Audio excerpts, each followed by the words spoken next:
பாபா ஓர் கருணாலயம், பாதம்தான் கமலாலயம்.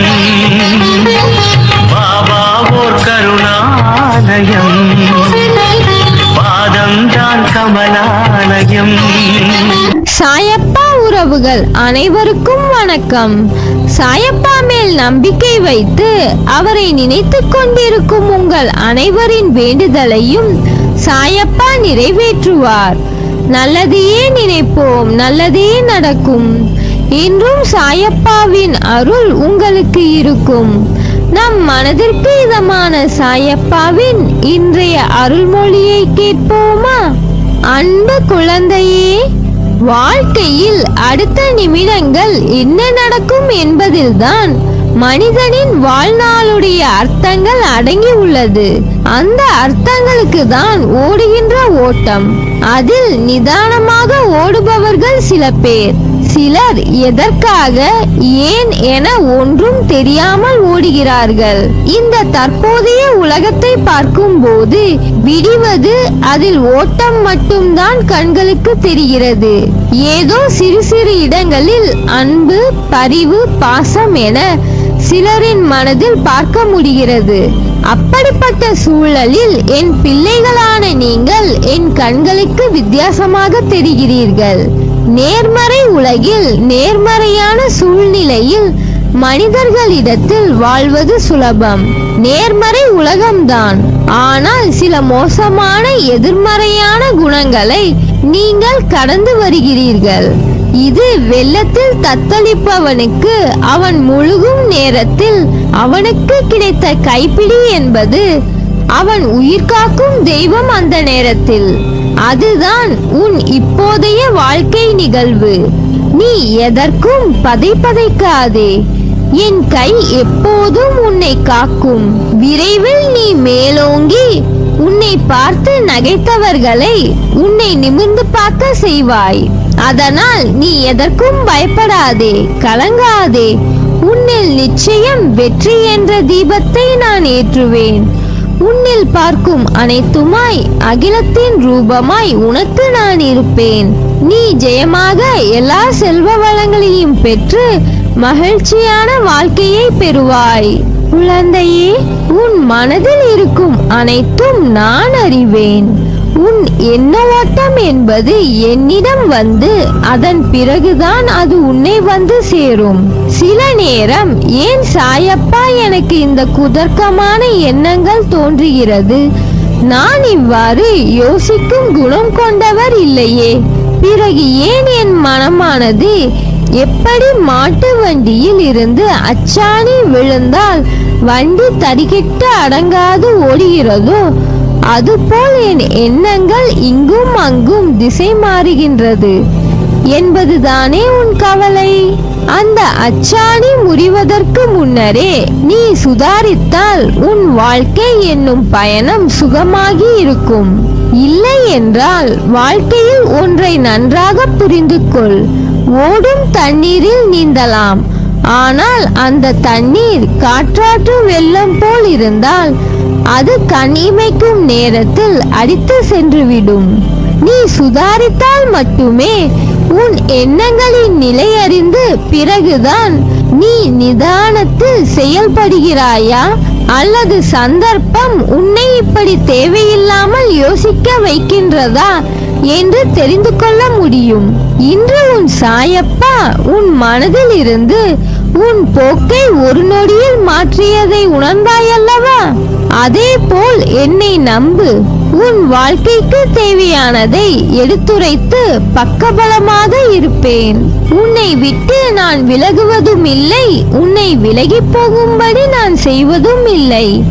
உன் அம்மாவாக, அப்பாவாக உன்னை என் நெஞ்சில் வைத்து காப்பேன். உன்னை நினைத்து நான் கவலைப்படுவதா அல்லது வருத்தப்படுவதா? உன் மனதில் இருக்கும் சங்கடம் ஒன்றா இரண்டா? அதை பட்டியலிடலாம். உன் மனதிற்கு வரும் துன்பங்கள், கஷ்டங்கள் ஒரு பக்கம், நீயாக நினைத்து ஏற்படுத்திய கஷ்டங்களும் ஒரு பக்கத்தில் உருவாக்கியுள்ளாய். நம் கஷ்டங்களையும் துன்பங்களையும் கண்ணில் விழுந்த தூசி போல. அதை நீ கசக்கினால்தான் உனக்கு கண்ணில் வலி ஏற்படும். அதை போலவே உன் துன்பத்தை மட்டுமே நினைப்பதால் தான் இன்று வரை நான் உனக்கு அளிக்கும் விஷயங்களை உன்னால் சரிவர புரிந்து கொள்ள முடியவில்லை.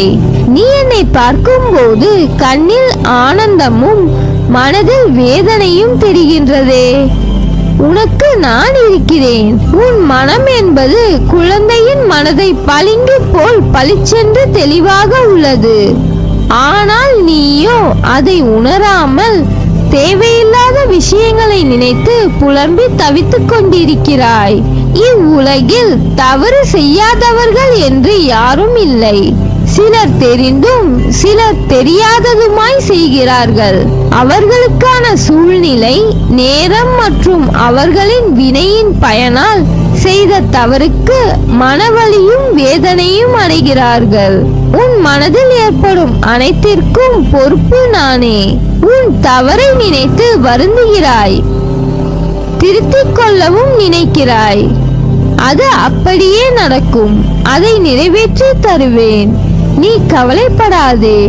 எதற்காக பயணப்படுகிறாய்? எதற்காக பயப்படுகிறாய்? நான் இருக்கையில் உன்னை நிச்சயம் செம்மைப்படுத்துவேன். உன் துன்பம் காற்றாடி போலவே தான். காற்று எந்த திசையில் இருக்கிறதோ அந்த திசையில் தான் அது பறக்கும். அதை வேறு பக்கம் திசை திருப்ப நினைத்தால் அது பறக்காது. அதுபோல்தான் உன் வாழ்க்கையும். உன் வாழ்க்கை என்னும் காற்றில் துன்பமும் சந்தோஷமும் இரண்டும் ஒரே அளவுதான். சந்தோஷத்தை ஆனந்தமாய் எடுத்து ரசிக்கிறாய், கஷ்டத்தை கண்டு ஓடுகிறாய். அதனால்தான் அது உன்னை துயரத்தில் துரத்துகிறது. இரண்டையுமே ஒரே அளவில் நீ நினைக்கவும் கடந்து போவதற்கும் பழகிவிட்டால் உன் வாழ்க்கை சோலைவனமாய் இருக்கும். எதற்கும் பயப்படாதே. யாரும் துணை இல்லை என்று நினைக்காதே. மிக விரைவில் வெற்றி காண்பாய். குழந்தையே, நீ உன் லட்சியத்தில் வெற்றி அடையும்படி செய்வேன். உனது எண்ணங்கள் அனைத்தும் தவறாக நடக்கிறதே, என்ன செய்வது என்று யோசிக்காதே. அனைத்தும் மாறும். எதிலும் நிதானமாக யோசித்து செயல்படு. அவசரப்படாதே. நிச்சயம் வெற்றி கிட்டும். உன் வாழ்க்கையில் நடக்கின்ற யாவும் உன் கர்ம வினைகளின்படி நடப்பவையே. அப்படி இருக்கையில் நீ துயரங்களை எதிர்கொண்டு தான் ஆக வேண்டும். உன் கர்ம பந்தத்திலிருந்து விரைந்து விடுபட உன்னால் முடிந்த அளவு பிறருக்கு நீ நன்மை செய். உன்னிடம் உதவிக்கு வருபவர்களை உதாசீனப்படுத்தாதே. உன்னால் முடிந்த உதவியை நீ அவர்களுக்கு செய். அத்தர்மமே இக்கட்டான சூழ்நிலையில் இருந்து உன்னை காக்கும். வாழ்க்கையில் இன்பமும் துன்பமும் அவரவர் கையாளும் வகையில் மாறுபடும். மற்றவர்கள் எல்லாம் நிம்மதியாக சந்தோஷத்துடன் வாழ்வதாகவும் நீ மட்டுமே துயரங்களை எதிர்கொள்வதாகவும் புலம்புகிறாய். உண்மை அது அல்ல. அவரவர் வாழ்க்கையின் உள்ளே சென்று பார்த்தால்தான் என்னென்ன துயரங்களை அவர்கள் சுமக்கிறார்கள் என்று உனக்கு புரியும். பொறுமையையும் நம்பிக்கையையும் எந்த சூழ்நிலையிலும் கைவிடாதே. உன்னை விட்டு யார் விலகினாலும் கவலைப்படாதே. எல்லாம் நன்மைக்கே என்று எடுத்துக்கொள். நீ மென்மேலும் வளர்ச்சி அடைந்து வாழ்வில் வெற்றி பெற போகிறாய். உனது வாழ்க்கை எல்லா செல்வ வளங்களையும் பெற்று மகிழ்ச்சியாக மாறப்போகிறது. இவை அனைத்தையும் உன்னை வந்து சேரும்படி செய்வேன். நல்லதே நடக்கும். நீ என் பரிபூர்ண அருளும் ஆசீர்வாதமும் அன்பும் பெற்ற என் செல்ல பிள்ளை.